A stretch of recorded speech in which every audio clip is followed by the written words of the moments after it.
आज होती गुरुचरित्र पारायणाची सांगता। त्यासाठीच इथे नैवेद्य बनवायला सुरुवात केली होती आणि सुरुवात ही घेवड्याच्या भाजीने केली, जी महाराजांना खूप खूप आवडते।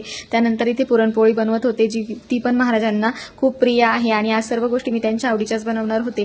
त्यामुळे मग सर्व तयारी सुरू होती। पण मग तुम्हाला खरं सांगू का, आपण नैवेद्यामध्ये महाराजांना काय काय अर्पण करतो त्यापेक्षा जास्त महत्त्वाचं हे आहे की आपण तो नैवेद्य किती भक्तिपूर्ण अंतःकरणाने त्यांच्यासाठी बनवतो, किती त्यामध्ये प्रेम, भक्ती, आपली श्रद्धा असते ती त्यामध्ये टाकतो आणि तो स्वयंपाक बनवतो आणि तो नैवेद्याचा ताटामध्ये वाढून तो महाराजांना आपण अर्पण करतो, हे तेवढंच महत्त्वाचं असतं।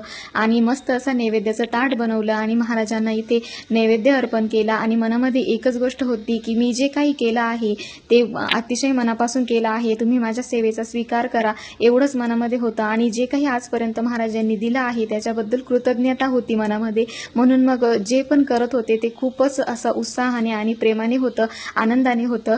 त्यानंतर आज खरं तर पारायण पूर्ण झालं। खूप छान वाटत होतं की निर्विघ्नपणे आपली सेवा पूर्ण झाली, 7 दिवसांचं पारायण पूर्ण झालं। झालेली सेवा गोड मानून घ्या आणि जर काही चुकलं तर खरंच मनापासून क्षमा करा आणि तुमचा अखंड आशीर्वाद आमच्या पाठीशी असू द्या। श्री